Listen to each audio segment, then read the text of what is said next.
नमस्कार दोस्तों, मैं आनंद आप सभी का स्वागत करता हूँ हमारे चैनल लीगल शिक्षा ऑफिशियल पर। तो दोस्तों आज के वीडियो में बात करेंगे आईपीसी सेक्शन 41 के बारे में। तो जानिए क्या है आईपीसी धारा 41 से सारी जानकारी इस वीडियो के माध्यम से मैं बताने वाला हूँ। तो बिल्कुल भी बिना देरी से इस वीडियो को हम स्टार्ट करेंगे। अगर वीडियो अच्छा लगा तो आप लाइक जरूर कीजिएगा और हमारे चैनल लीगल शिक्षा ऑफिशियल को सब्सक्राइब जरूर कीजिएगा। तो दोस्तों आईपीसी की धारा 41 यानी सेक्शन 41 में विशेष विधि यानी स्पेशल लॉ के बारे में जानकारी दी गई है। तो चलिए जानते हैं कि आईपीसी की धारा 41 इस बारे में क्या कहती है। आगे आपको बताना चाहूंगा, इंडियन पेनल कोड यानी भारतीय दंड संहिता की धारा यानी सेक्शन कानून यानी लॉ और उनसे जुड़े प्रावधान यानी प्रोविजन के विषय में जानकारी यानी इन्फॉर्मेशन देती है। इसमें जुर्म यानी ऑफेंस और उनकी सजा यानी पनिशमेंट की परिभाषा भी मिलती है। आईपीसी की धारा 41 यानी सेक्शन 41 में विशेष विधि यानी स्पेशल लॉ के बारे में जानकारी दी गई है। तो चलिए जानते हैं कि आईपीसी की धारा 41 इस बारे में क्या कहती है। आगे बात करते हैं आईपीसी की धारा 41 यानी आईपीसी सेक्शन 41 के डेफिनेशन के बारे में। तो आपको बताना चाहूंगा, भारतीय दंड संहिता यानी इंडियन पेनल कोड की धारा 41 यानी सेक्शन 41 हमें विशेष विधि यानी स्पेशल लॉ का अर्थ यानी समझाती है।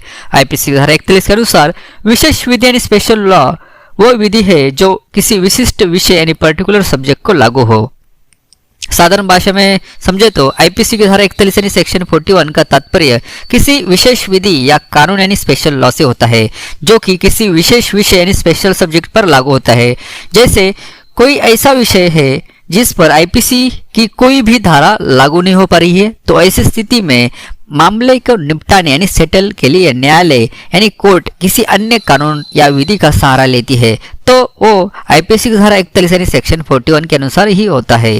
आगे बात करते हैं क्या है आईपीसी। दोस्तों भारतीय दंड संहिता यानी Indian penal code IPC Bharat में यहाँ के किसी भी नागरिक यानी सिटीजन द्वारा किए गए कुछ अपराधों यानी सर्टेन ऑफेंसेस की परिभाषा यानी डेफिनेशन और दंड यानी पनिशमेंट का प्रावधान यानी प्रोविजन करती है। आपको बता दें, यह भारत की सेना यानी इंडियन आर्मी पर लागू नहीं होती है। पहले आईपीसी जम्मू एवं कश्मीर में लागू नहीं होती थी, लेकिन धारा 370 हटने के बाद वहां पे भी आईपीसी लागू हो गई है।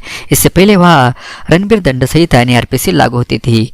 आगे बात करते हैं, अंग्रेजों ने लागू की थी आईपीसी। दोस्तों ब्रिटिश कालीन भारत यानी ब्रिटिश इंडिया के पहले कानून आयोग यानी लॉ कमीशन की सिफारिश यानी रिकमेंडेशन पर आईपीसी 1860 में अस्तित्व में आई और इसके बाद इसे भारतीय दंड संहिता यानी इंडियन पेनल कोड के तौर पर 1862 में लागू किया गया था। मौजूदा दंड संहिता को हम सभी भारतीय दंड संहिता 1860 के नाम से जानते हैं।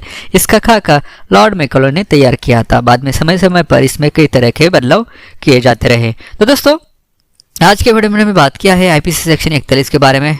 तो दोस्तों आपके मन में कुछ भी डाउट्स या सवाल रहेंगे तो आप मुझे कमेंट बॉक्स के थ्रू पूछ सकते हैं।